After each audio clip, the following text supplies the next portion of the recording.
2020년 11월 8일 큐티 말씀입니다. 역대상 4장 24절로 43절입니다. 시므온의 아들들은 느무엘과 야민과 야립과 세라와 사울이요. 사울의 아들은 살룸이요. 그의 아들은 밉삼이요. 그의 아들은 미스마요. 미스마의 아들은 함무엘이요. 그의 아들은 삭굴이요. 그의 아들은 시므이라. 시므이에게는 아들 16과 딸 6이 있으나 그의 형제에게는 자녀가 몇이 못 되니 그들의 온 종족이 유다 자손처럼 번성하지 못하였더라. 시므온 자손이 거주한 곳은 부엘세바와 몰라다와 하살수알과 빌하와 에셈과 돌락과 부두엘과 호르마와 시글락과 벤말가봇과 하살수심과 벳비리와 사라임이니 다윗 왕 때까지 이 모든 성읍이 그들에게 속하였으며 그들이 사는 곳은 에담과 아인과 림몬과 도겐과 아산 5성읍이요. 또 모든 성읍 주위에 살던 주민들의 경계가 바알까지 다다랐으니 시므온 자손의 거주지가 이러하고 각기 계보가 있더라. 또 메소밥과 야물렉과 아마시아의 아들 요사와 요엘과 아시엘의 증손 스라야의 손자 요시비야의 아들 예후와 또 엘요에네와 야아가보와 여소하야와 아사야와 아디엘과 여시미엘과 분하야와 또 스마야의 5대손 시므리의 현손 여다야의 증손 알론의 손자 시비의 아들은 시사이니 여기 기록된 것들은 그들의 종족과 그들의 가문의 지도자들의 이름이라. 그들이 매우 번성한지라. 그들이 그들의 양떼를 위하여 목장을 구하고자 하여 골짜기 동쪽 그돌 지경에 이르러 기름지고 아름다운 목장을 발견하였는데 그 땅이 넓고 안정되고 평안하니 이는 옛적부터 거기에 거주해 온 사람은 함의 자손인 까닭이라.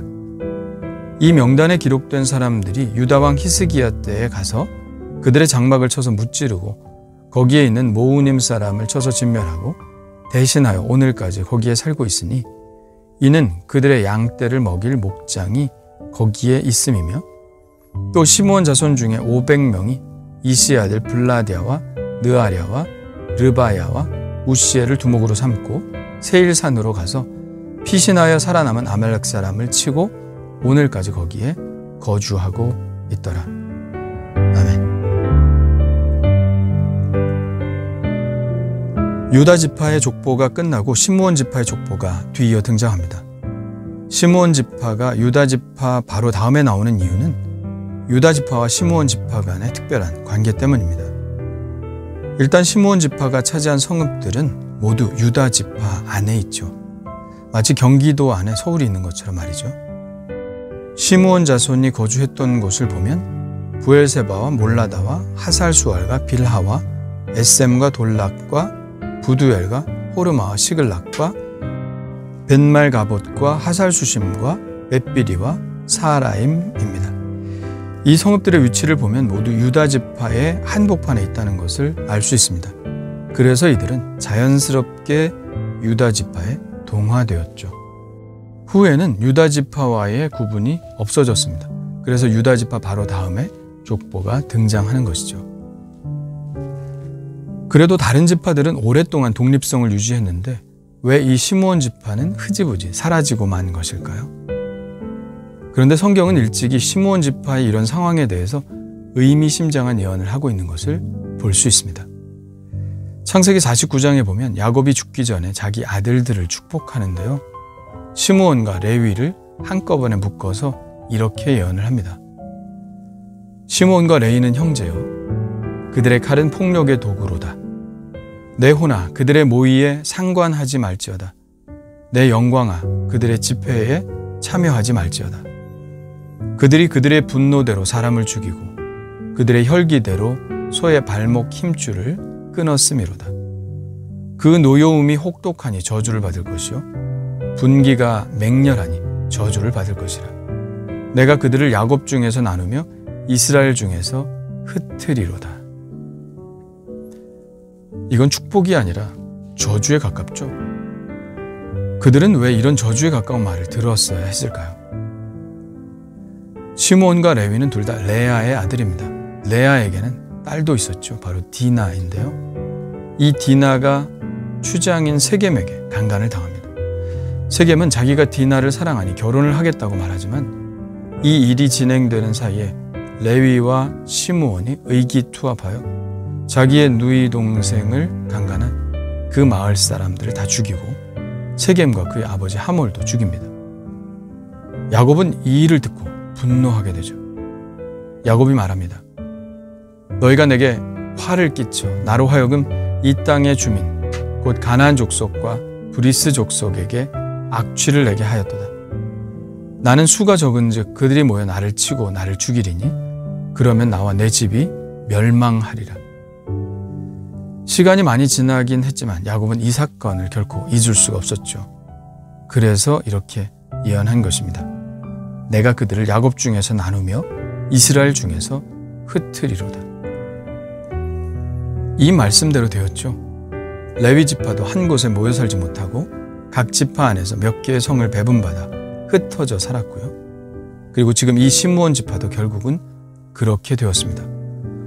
오늘 본문에도 보면 시므온 지파의 일부는 그돌 지방에 가서 목축을 하고 살았고요. 또 일부는 세일산, 즉 에돔으로 가서 거기에서 거주하였습니다.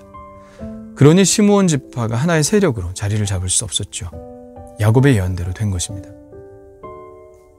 시므온 지파가 한 지역을 차지하지 못하고 유다 지파 안에 있는 성들을 분배받은 이유에 대해서 여호수아는 이렇게 전하고 있습니다. 시므온 자손의 이 기업은 유다 자손의 기업 중에서 취하였으니 이는 유다 자손의 분깃이 자기들에게 너무 많음으로 시므온 자손이 자기의 기업을 그들의 기업 중에서 받았음이었더라. 여호수아에게 제일 먼저 땅을 분배받은 지파는 르우벤 지파, 갓 지파, 므낫세 반 지파였습니다. 그들은 요단 동쪽 땅을 분배받았죠. 그러고 나서 유다와 요셉 지파, 즉 므낫세 에브라임이 분배를 받았습니다. 그런데 나머지 7지파들은 분배를 받지 못했죠. 어떤 땅을 정복하고 그 땅에 살지를 결정을 못한 것입니다. 그래서 여호수아가 지도를 그려오게 해서 제비를 뽑습니다.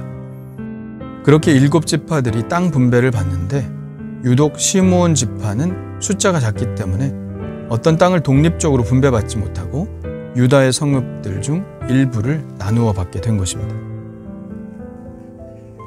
그렇다면 시므온 지파는 처음부터 이렇게 작은 지파였을까요? 그렇지 않습니다. 민수기에 보면 애굽에서 나올 때 시므온 지파의 숫자는 59,300명이었습니다. 이 인구는 다른 지파에 비해 많은 편에 속합니다. 유다 지파와 단 지파에 이어 세 번째로 많은 숫자였죠. 그러나 가나안 땅에 들어가기 직전에 개수한 인구조사에서는 엄청나게 줄어 있습니다. 이는 시므온의 종족들이니 개수된 자가 22,200명이었더라. 광야 40년 동안 37,100명이나 줄어듭니다. 다른 지파들은 어떨까요? 다른 지파들은 거의 변함이 없습니다. 그렇다면 도대체 광야에서 무슨 일이 벌어졌기에 시므온 지파의 숫자만 이렇게 줄어든 걸까요?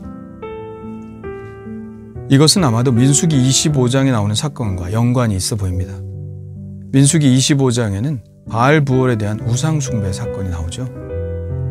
이스라엘이 시딤에 머물러 있더니 백성이 모압 여자들과 음행하기 시작하니라. 그 여자들이 자기 신들에게 제사할 때에 이스라엘 백성을 청하매 백성이 먹고 그들의 신들에게 절함으로 이스라엘이 바알 부올에 가담한지라. 여호와께서 이스라엘에게 진노하시니라. 그래서 전염병이 퍼집니다. 그리고 하나님께서는 바알 부올에 가담한 사람들을 죽이라고 명령하십니다. 그런데 바로 그 와중에 기가 막힌 하나의 사건이 또 일어나죠. 연병 때문에 사람들이 울고 있는데 보란 듯이 한 사람이 미디안 여인을 데리고 막사에 들어가 음행을 하는 겁니다. 하나님께 반항한 것이죠. 그때 비느하스가 창을 들고 들어가 그 두 사람을 죽이니 연병이 그칩니다. 그 연병으로 죽은 사람이 24,000명입니다. 그런데 그때 반항하여 여자를 막사로 데리고 들어가 음행한 사람이 바로 시므온 지파의 지도자였습니다. 죽임을 당한 이스라엘 남자 곧 미디안 여인과 함께 죽임을 당한 자의 이름은 시므리니 살로의 아들이요 시므온인의 조상의 가문 중 한 지도자이며, 그러니까 이 일로 알 수 있는 것은 바알부올에게 절한 이 사건을 주도한 사람들이 바로 시므온 지파 사람들이라는 것이죠.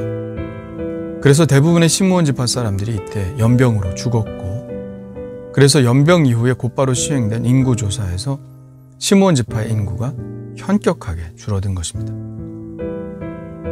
그런데 아이러니한 것은 하나님의 분노로 분노하여 그 두 사람을 죽이고 연병을 그치게 한 그 사람, 비느하스는 레위 지파 사람이었다는 것입니다.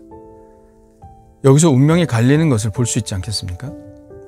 레위와 시므온은 둘 다 야곱의 같은 저주를 받았지만 시므온 지파는 계속해서 악한 길로 갔고 레위 지파는 하나님 편에 섰습니다.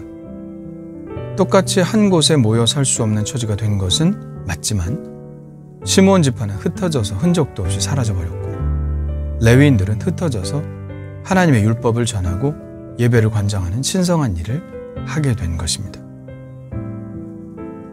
무엇을 생각하게 되나요? 항상 우리 앞에는 두 가지 길이 있죠. 저주의 길과 축복의 길. 그러나 한때 저주의 길을 갔다고 해서 계속 그 길을 가게 되는 것은 아닙니다. 회개를 통해서 다시 축복의 길로 돌아올 수 있습니다. 그러나 시므온은 돌이키지 않았고 레위는 돌이켰습니다.